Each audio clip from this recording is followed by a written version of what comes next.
स्वराट का अर्थ है बाबा कि अपनी जब ग्वाल मंडली में विराजते हैं महाराज, ब्रह्मा जी ने जहाँ झांकी को दर्शन किया, जब अपनी ग्वाल मंडली में विराजते हैं, चारों तरफ ग्वाल बाल हैं, तो अपनी ग्वाल मंडली में अद्भुत शोभा को प्राप्त होते हैं, जैसे तारों के बीच में चंद्रमा अद्भुत शोभा को प्राप्त होते हैं। ऐसे भगवान श्री कृष्ण निरंतर अपनी ग्वाल मंडली से युक्त रहते हैं और बड़ी सुंदर शोभा को प्राप्त होते हैं, और अपने ग्वाल सखाओं के साथ में विविध प्रकार की लीलाएं करते हैं। और कभी कभी तो ऐसी लीला करते हैं कि बड़े बड़े देवता भी मोहित हो जाते हैं। तेने ब्रह्म हृदय आदि कवये मुह्यन्ति सूरया।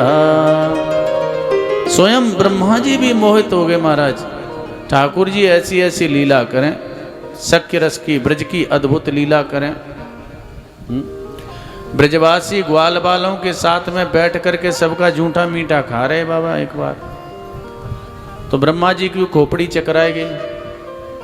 ब्रह्मा जी देखवे आए, बोले भैया सुनिए कि यू भगवान है, एक बार देखें तो सही। तो ठाकुर जी लीला कौतुकी हैं बाबा, ब्रजवासी के साथ में खूब विचित्र विचित्र लीला करें।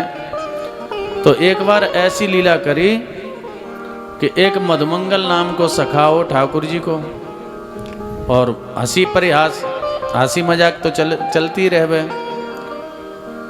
तो आज ठाकुर जी ने कही, बोले भैया अपने अपने घरंते बढ़िया बढ़िया बनवा के लाओ सामान, और आज वहीं जंगल में गैया चरावेंगे और वहीं जमुना जी के किनारे बैठ के पावेंगे। तो ये नियम था ग्वाल बालों का। अब आज मधुमंगल काईते सीधे मुंह बात ही न कर रहो। अरे भैया ऐसी कहा बात है? ग्वाल वालन ने पूछी, अरे मधुमंगल बड़ो इतराए के चल रहे हो, कहा बात है? बोले आज बात ही ऐसी है, अभी जब पंगत करेंगे तब सबको पता चलेगी। अरे बता तो सही। बोले कहा बात है? अरे बोले अब अभी नहीं बताऊंगा। फिर भी बता तो सही भाई, तू सबसे अलग अलग कैसे भाग रहा? बोले आज बात यह है कि मेरी मैया ने बड़े सुंदर सुंदर देसी घी के लड़ुआ बना के आज मोको भेजे हैं। आज मैं काई को ना दूंगा। देखियो मैं जब पोट्री खोलेंगे सबरे देखते रह जाएंगे, सबरे इनके मुंह में पानी आवेगा और सबको दिखाएंगे खाऊंगा मैं। आज ना काई को देंगो। अब मधुमंगल बहुत इतरा के चल रहे हैं। ठाकुर जी ने कही अच्छो काई को ना देगो? बोले नहीं आज काई को ना मिलेगो, आज तो सबको दिखाए के खाऊंगा, इतने बढ़िया लड़ुआ हैं महाराज। अच्छो अब ठाकुर जी हमारे लीला कौतुकी हैं। अब बाबा क्या हुआ कि आगे आगे गाय चल रही थी जंगल में, और गायों के पीछे जो है मधुमंगल बाबा इतराए के। अब ग्वारिया ने की चाल, और वाऊ में लठिया लई, और लठिया लेके ऐसे कंधा पे रख ली बाने, और खूब झूम तो भयो जा रहा है। और वह लठिया के कोने पे ही बाने अपनी झोली टांग राखी जहां में लडुआ धरे। वह लठिया के कोने पे बाकी झोली टंगी है, और खूब इतराए के ऐसे झूम झूम के चल रहा है।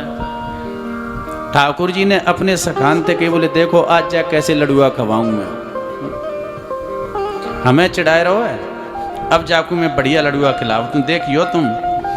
अब ठाकुर जी लीला कौतुकी ठहरे, और ठाकुर जी ने कहा कि यो भैया चुपके से पीछे आए के मधुमंगल तो आगे आगे झूम तो भयो जा रहा है। ठाकुर जी जैसे ही पीछे आए, और पीछे आए के चुपके से एक छोटा सा पत्थर का टुकड़ा उठाया, और वह पत्थर के टुकड़ा को उठाए के धीरे से वो लठिया पे झोली टंगी भई यती, वह झोली को कोनो खोलो और वहां में एक पत्थरा टपकाए दियो और एक लडुआ निकाल लियो।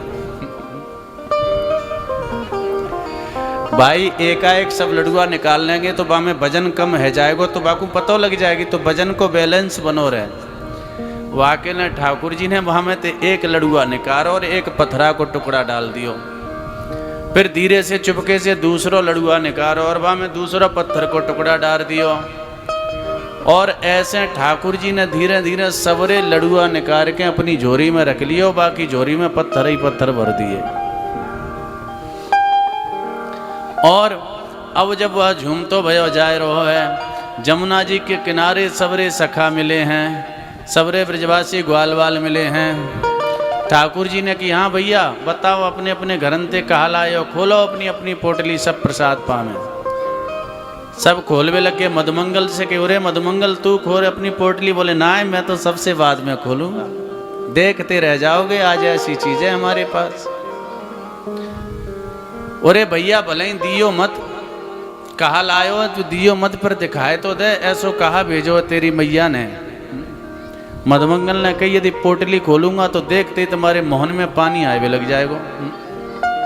अच्छा तो तू बता ही दे खोल के, ऐसो है का हम भाई लेंगे नहीं लेकिन बता दे। और मधुमंगल ने जैसे ही पोटली खोली तो वहां में पतरा ही पतरा भरे पड़े थे। ठाकुर जी ने एक पतरा को टुकड़ा उठायो बाकू लेके मधुमंगल की ओर कियो, बोले ले इन पे इतराए रहो, तेरी मैया ने भेजे तो पतरा ले कुटक ले, सारे तेरे दांत और टूट जाएंगे।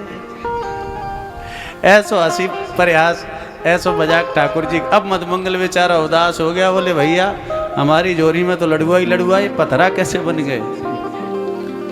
तो ठाकुर जी ऐसी सख्य रस की लीला कर रहे हैं खूब सखाओं के साथ में।